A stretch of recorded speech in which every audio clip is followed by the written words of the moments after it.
بسم اللہ الرحمن الرحیم۔ آپ کی خدمت میں آج موضوع پیش ہے جنات علم غیب نہیں جانتے۔ میں کافی عرصہ سے پریشان تھا کہ لوگ جعلی عاملوں، جادوگروں اور جھوٹے پیروں کے چنگل میں کیوں پھنس جاتے ہیں۔ اس پر میں نے ایک ویڈیو بھی بنائی تھی جس کا نام محبوب آپ کے قدموں میں یہ سب دھوکہ ہے، اس کا ویڈیو نمبر 24 ہے۔ لیکن پھر مسئلہ یہ ہوا کہ بہت سے لوگ کہتے ہیں کہ ان عاملوں کے پاس موکل ہوتے ہیں، وہ آنے والے حالات بتاتے ہیں۔ اس لیے میں آج تلاوت کر رہا تھا کہ پارہ نمبر 22 سورہ سبا نمبر 34 اور آیت نمبر 14 پر پہنچا تو مجھے اس سوال کا جواب مل گیا۔ پہلے آپ کی خدمت میں ترجمہ پیش کرتا ہوں، پھر تشریح عرض کروں گا۔ اللہ تعالیٰ فرماتا ہے، پھر جب ہم نے اس پر یعنی حضرت سلیمان علیہ السلام پر موت کا حکم بھیجا، جنوں کو اس کی موت نہ بتائی مگر زمین کی دیمک نے کہ اس کا عصا یعنی لاٹھی کھاتی تھی۔ پھر جب سلیمان زمین پر آیا یعنی آپ کا جسد خاکی، تو جنوں کی حقیقت کھل گئی۔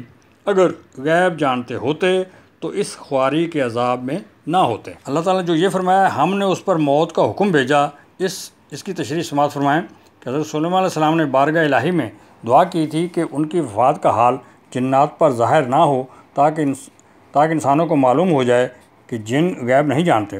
پھر آپ محراب میں داخل ہوئے یعنی مسجد میں، اور حسب عادت نماز کے لیے اپنی لاٹھی پر تکیہ لگا کر کھڑے ہو گئے۔ جنات حسب دستور اپنی خدمتوں میں مشغول رہے اور سمجھتے رہے کہ حضرت زندہ ہیں، اور سلیمان علیہ السلام کا عرصہ دراز تک اسی حال میں رہنا ان کے لیے کچھ حیرت کا باعث نہیں ہوا تھا، کیونکہ وہ بارہ دیکھتے تھے کہ آپ ایک ماہ، دو ماہ اور اس سے بھی زیادہ عرصہ تک عبادت میں مشغول رہتے تھے، اور آپ کی نماز بہت لمبی ہوتی تھی۔ حتیٰ کہ آپ کی وفات کے پورے 1 سال بعد تک جنات آپ کی وفات پر مطلع نہ ہوئے اور اپنی ڈیوٹی پر مشغول رہے، یہاں تک کہ اللہ تعالیٰ کے حکم سے دیمک نے آپ کی لاٹھی کو کھا لیا اور آپ کا جسم مبارک جو لاٹھی کے سہارے قائم تھا زمین پر آ گیا۔ اس وقت جنات کو آپ کی وفات کا علم ہوا۔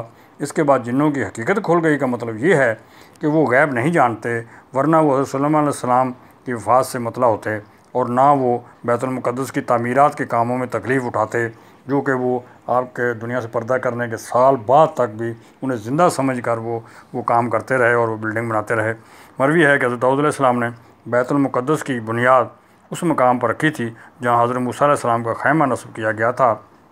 اس عمارت کے پورا ہونے سے قبل حضرت داؤد علیہ السلام کی وفات کا وقت آ گیا، تو آپ نے اپنے فرزند ارجمند حضرت سلیمان علیہ السلام کو اس کی تکمیل کی وصیت فرمائی۔ چنانچہ آپ نے شیاطین کو اس کی تکمیل کا حکم دیا کہ تم تعمیر کرو۔ یہ تو آپ کو معلوم ہی ہوگا کہ حضرت سلیمان علیہ السلام کی جنات، ہوا اور پرندوں پر حکومت تھی۔ تعمیرات کے دوران حضرت سلیمان علیہ السلام کی وفات کا وقت قریب پہنچا تو آپ نے دعا کی کہ آپ کی وفات شیاطین پر ظاہر نہ ہو، تاکہ عمارت کی تکمیل تک وہ مصروف عمل رہیں اور انہیں جو علم غیب جاننے کا وہ دعویٰ کرتے ہیں وہ باطل ہو جائے، یعنی وہ قیامت تک جھوٹے ثابت ہو جائیں۔ حضرت سلیمان علیہ السلام جن کا انتہائی قیمتی تخت جنات اور ہوا اٹھاتی تھی، اس پر دوران پرواز پرندے چھاؤں کرتے تھے۔ آپ صرف 13 سال کی عمر میں بادشاہ بن گئے تھے، اور 40 سال کی حکومت کے بعد 53 سال کی عمر میں آپ نے وفات پائی۔ لب الباب یہ ہے کہ اس تشریح کے بعد اب ذرا بھی گنجائش نہیں کہ کوئی مسلمان جنات یا موکلوں کے بارے میں غلط فہمی کا شکار ہو۔ اللہ تعالیٰ ہمیں قرآن پاک پڑھنے، سمجھنے اور اس پر عمل کرنے کی توفیق سے نوازے، آمین۔ ناول پڑھنے والے بچوں سے گزارش ہے کہ وہ قصص الانبیاء کی کتاب میں حضرت سلیمان علیہ السلام اور حضرت یوسف علیہ السلام کا واقعہ ضرور پڑھیں۔ اگر مزہ نہ آئے تو قیامت والے دن مجھے پکڑ لینا۔ چینل کو چھوڑیں، یہ پیغام عام کرنے میں میری مدد فرمائیں۔ جزاک اللہ، فی امان اللہ، السلام علیکم ورحمۃ اللہ۔